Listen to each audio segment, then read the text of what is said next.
Drone attack के बाद सुरक्षा नीति को लेकर प्रधानमंत्री नरेंद्र मोदी ने हाई लेवल मीटिंग बुलाई है। पाकिस्तान में हड़कंप मच गया है। पाकिस्तान में भी इमरान खान ने आपात बैठक बुला ली है। आपको बता दें कि ड्रोन अटैक के बाद एक नई चिंता प्रकट हो गई है। गृह मंत्री NSA अजीत डोवाल, रक्षा मंत्री राजनाथ सिंह की आपात बैठक बुलाई गई है। इसके बारे में आपको बता दें तो जो बड़ी अपडेट निकल के आ रही है, नए किस्म की मुसीबत सेना के सामने आन पड़ी है।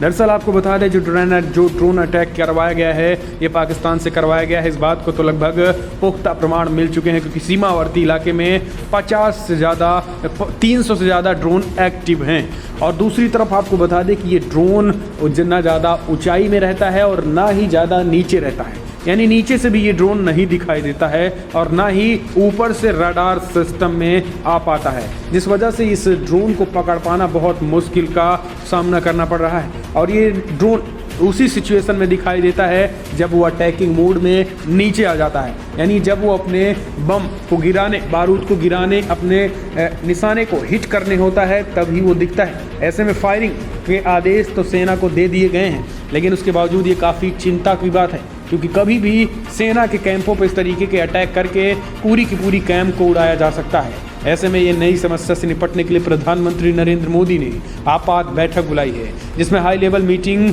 में गृह मंत्री अमित शाह, रक्षा मंत्री राजनाथ सिंह, NSA अजीत डोवाल और तमाम खुफिया एजेंसी के अधिकारी शामिल हैं। दरअसल आपको बता दें कि अहम बैठक जम्मू कश्मीर पर रविवार पर हुए ड्रोन हमले के बाद हो रही है। दरअसल आपको बता दें कि वायुसेना स्टेशन पर हुए हमले की जांच NIA को सौंप दी गई है। प्रधानमंत्री नरेंद्र मोदी ने इसको लेकर चिंता जाहिर की है। UN में भी इस मसले को उठाया गया है और इससे निपटने के लिए, पाकिस्तान से निपटने के लिए पूरी तरीके से रणनीति बनाई जा रही है।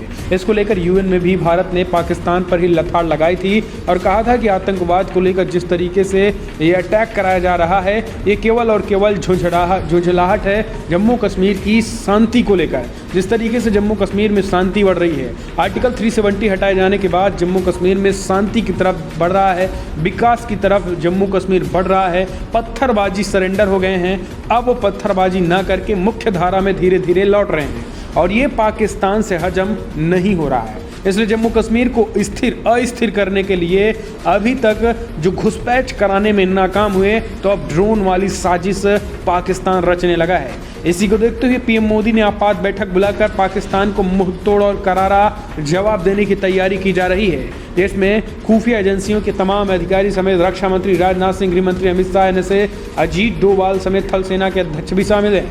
लेकिन जिस तरीके से पाकिस्तान ने यह कारनामा कराया है, उससे टेंशन तो बढ़ गई है। लेकिन प्रधानमंत्री नरेंद्र मोदी पाकिस्तान को लेकर इसकी भी कोई न कोई तरकीब निकालेंगे और पाकिस्तान को करारा जवाब देने की तैयारी चल रही है। हालांकि आपको बता दें कि पाकिस्तान ने स्पष्ट कर दिया है कि आने वाले समय में सीधा शूट एट साइट, यानी कहीं न कहीं तरीके से ड्रोन को देखते ही वो गोली मारने के आदेश तो दे दिए गए हैं, लेकिन उसके बावजूद ड्रोन को इंटरसेप्ट करने के लिए नई रणनीति और नई टेक्नोलॉजी पे काम कैसे किया जाए, इसको देखते हुए इजराइल से कुछ खतरनाक हथियार भी लिए जा रहे हैं। माना जा रहा है कि इजराइल से आयरन डोम नाम की जो मशीन सिस्टम है, उसको भी जल्द ही भारत ले सकता है, क्योंकि आपको बता दें कि इजराइल का जो आयरन डोम है, इसमें बड़े पैमाने पे हथियार नीचे से ऊपर तक इंटरसेप्ट किए जा सकते हैं और बॉर्डर इस पार ड्रोन हो या फिर कोई चीज़ें आएंगी तो उनको तत्काल पकड़ी जाएंगी।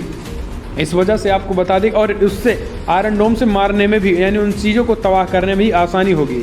लेकिन सबसे बड़ा सवाल ये है कि पाकिस्तान आखिर इस हरकत को बढ़ावा केवल और केवल झुंझलाहट से दे रहा है, और यही कारण है कि POK को लेकर फिर रणनीति तेज बन रही है।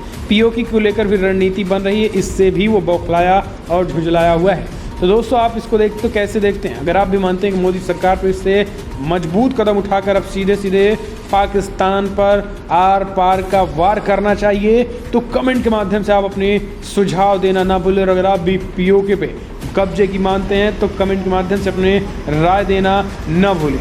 एक और बड़ी अपडेट ले लेते हैं। तो दोस्तों, आपको बता दें कि बड़ी खबर निकल के आ रही है, चीन से मुकाबले के लिए सेना हुई तैयार।